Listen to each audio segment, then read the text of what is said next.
Welcome to The Explainer. Today we're diving straight into a completely bizarre medical mystery that's going to absolutely change how you look at your own anxiety. I mean, we all feel fear, right? It's just part of being human. But what actually is it? Well, to get to the bottom of that, we're starting with a true story that will probably leave you speechless. Seriously, imagine this for a second. You step into a pit of venomous snakes, and instead of sheer blinding panic, you just feel mildly curious. What if you literally lost the biological ability to feel afraid? Sounds kind of like a comic book superpower, doesn't it? But here's the crazy part. It's not science fiction. This is the completely true story of a woman known to the medical world simply as SM. And she completely baffled doctors because her biological fear response was just gone. When researchers put her in front of dangerous snakes, she didn't flinch. She just leaned in with genuine curiosity. They showed her the scariest horror movies ever made, and she literally just got bored. And incredibly, during a real-life armed mugging, she remained totally unfazed. There's actually one incident that brilliantly captures her condition. An attacker physically started choking her. For anyone else, that's instant blinding terror, right? But she didn't scream. She didn't fight back. She just looked right at him, totally calm, and asked, "Why are you doing this?" It's wild. She simply had zero internal mechanism for panic. So doctors obviously needed to figure out her secret. How on earth can someone be immune to terror? Well, when they finally ran brain scans on SM, the answer was staring right back at them. A very specific part of her brain, the amygdala, was completely destroyed. Now, your amygdala is this tiny almond-shaped structure buried deep in your brain, and it acts as your core fear center. Basically, it's your body's built-in biological alarm button. And without it, SEM was walking through life in a world where that alarm system just never, ever rings. She was navigating a highly unpredictable, very dangerous world completely blind to threats. Seeing this total lack of self-preservation kind of forces us to ask a really massive question about our own biology. Namely, why were we built to feel fear in the first place? Think about it. If living without fear makes you that incredibly calm, why did nature hardwire us to be so anxious all the time? Well, to figure that out, we have to rewind the clock millions of years. We're going way back to a time when life on Earth was incredibly fragile. Picture early life like a soft, flickering flame, one that could be snuffed out by a single breeze. Our earliest ancestors were surviving in a brutal, unforgiving environment. We're talking fire, deep water, deadly poisons, and predators literally waiting around every single corner.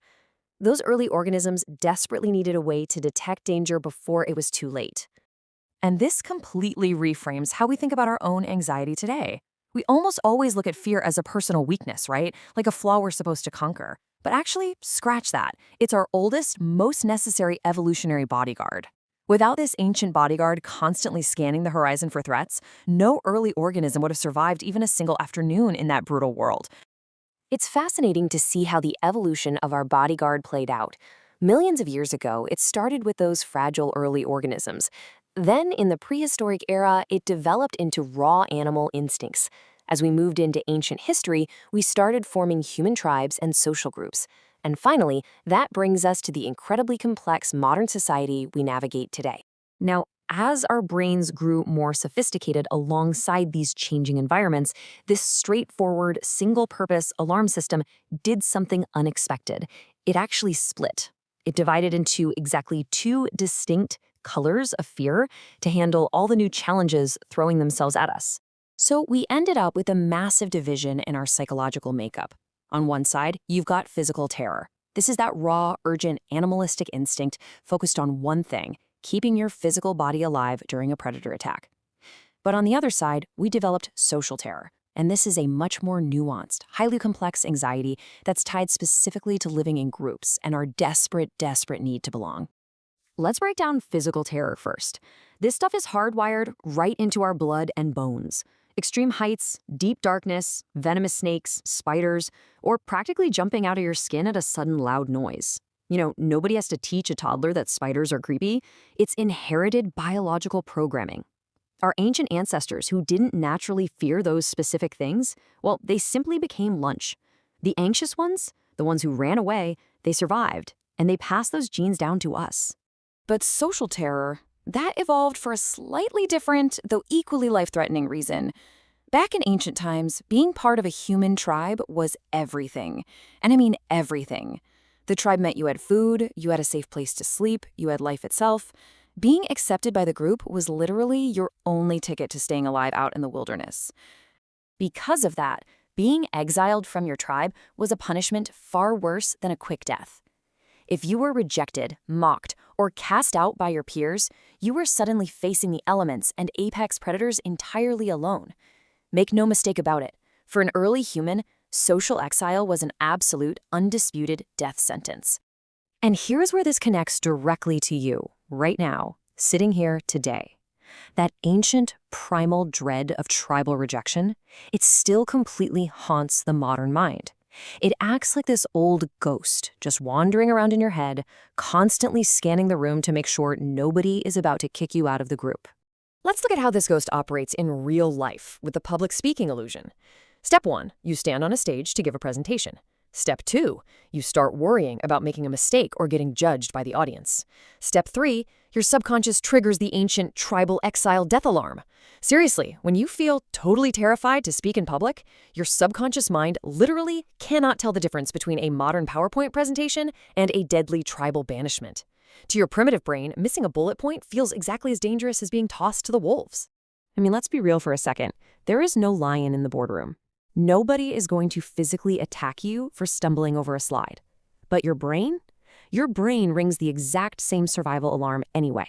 Your hands get clammy, your mouth goes dry, your heart beats out of your chest, all because your deeply confused biological programming is just desperately trying to save your life.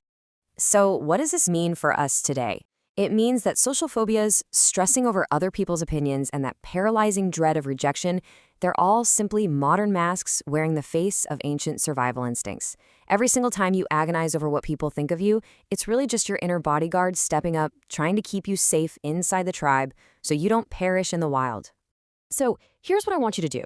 The next time that familiar panic rises in your chest, try something different. Don't fight it. Don't beat yourself up for feeling anxious. Just pause. Take a deep breath and ask yourself, what outdated threat does my brain actually think it's saving me from right now? Because the reality is, most of the time, the danger isn't real at all. Someone judging your outfit or your presentation isn't actually going to kill you. It's just an old ghost in your brain doing its absolute best to be a good bodyguard and keep you alive. And if your deepest, darkest anxieties are really just the confused warnings of a million-year-old alarm system, what amazing things could you accomplish tomorrow if you finally looked at that bodyguard, thanked it for its service, and politely told it to stand down?